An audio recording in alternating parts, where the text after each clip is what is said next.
शांतिपुर गांव के अपने आंगन में करण साइकिल की चैन कस रहा था। शाम ढल रही थी और अंधेरा उतरने को था। शहर की ओर जाने की तैयारी में उसके चेहरे पर थकान थी, मगर मन काम की तलाश में था।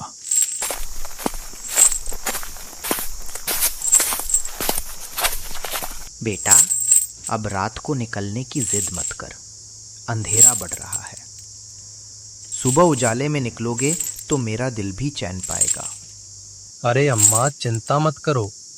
रात को निकलना जरूरी है, वरना सुबह तक देर हो जाएगी। सुबह तो वहां काम देखने पहुंचना है।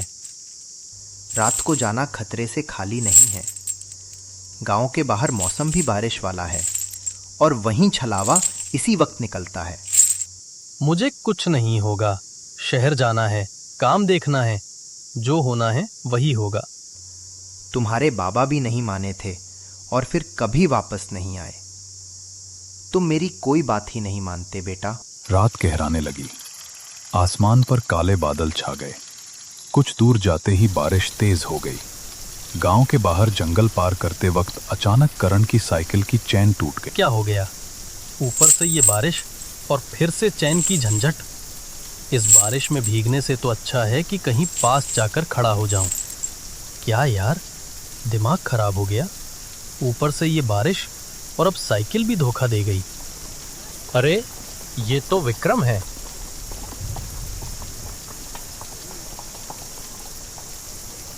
अरे विक्रम भाई, तुम यहाँ? अच्छा हुआ तुम मिल गए। अरे करण भाई, तुम यहाँ इस तेज बारिश में इतनी रात को? सब खैरियत तो है ना? यहाँ खड़ा रहना सुरक्षित नहीं है। चलो, मैं तुम्हें शहर छोड़ देता हूँ। बैलगाड़ी है, धीरे ही सही मगर सुरक्षित पहुँचा देगी। तेरी मदद सच में मेरे लिए बहुत बड़ी बात है। तेरा ये एहसान जिंदगी भर में ही भूलूंगा। विक्रम भाई, लोग यहाँ छलावा की बातें बहुत करते हैं। क्या वो सच में हैं या बस अफवाहें हैं? करण भाई, तुम भी क्या सवाल पूछ रहे हो? मैं तो रोज आता हूँ, कभी कुछ अजीब नहीं देखा। गांव वाले अंधविश्वास में फंसे हैं। अगर सच में कुछ होता तो मुझे अब तक क्यों नहीं दिखा कुछ? आओ, सराय में रुकते हैं। रात बहुत हो गई है। विक्रम यार, मुझे कुछ अजीब सा लग रहा है। क्या यहाँ रुकना सही रहेगा? तू भी गांव वालों की तरह सोचने लगा। चल, अंदर चलते हैं।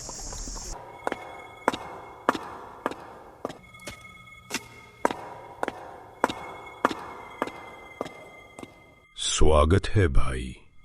इस सुनसान रात में कहां से आ रहे हैं? आइए, थोड़ा आराम कर लीजिए। हमें बस आज की रात रुकना है। कोई खाली कमरा होगा? रात को आराम? यहां तो सब लोग रात में ही जागते हैं। रास्ते तो घूमने के लिए बने हैं। क्या? ये क्या कह रहे हैं आप? अरे नहीं भाई, मैं मजाक कर रहा था। आइए, कमरा तैयार है। करण, अंदर आ। मेरे पास तालाब में उतर आ। आजा करण। कौन है तू? बार बार मेरा नाम क्यों ले रहा है? अगर हिम्मत है तो सामने आकर दिखा। अचानक कोई अदृश्य शक्ति करण को पानी की ओर खींचने लगी। करण, क्या हुआ? तू ठीक है? विक्रम भाई, ये सपना था, पर सब असली लग रहा था। डर मत, वो बस सपना था। ऐसे सपने सुनसान रातों में आते हैं। कृपया चलो यहां से। मुझे ये जगह ठीक नहीं लग रही। एक सपने की वजह से आधी रात को जाना चाहता है? पागल है क्या? सुबह हल्की धूप खिली। दोनों सराय से निकल पड़े।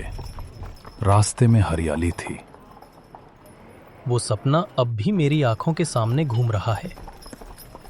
करण, तू भी अब गांव वालों की तरह अंधविश्वासी हो गया है। ये गांव बहुत सुनसान है। मुझे कुछ ठीक नहीं लग रहा। डर मत, ये गांव हमेशा ऐसा ही रहता है। चलो, जगह ढूंढते हैं। मुसाफिरों, ऐसी रातों में बाहर नहीं निकलना चाहिए। जो दिखता है वो हमेशा होता नहीं। हमें बस आज की रात रुकना है। कोई खाली कमरा होगा? ठीक है, आओ, पर याद रखना, हर चीज पर यकीन मत करना। ये काका कुछ ठीक नहीं लग रहे। अब तो फिर वही डर की बातें। सब ठीक है। करण को नींद नहीं आई। तभी बाहर से मदद की आवाज आई। इतनी रात को कोई मदद के लिए क्यों पुकारेगा?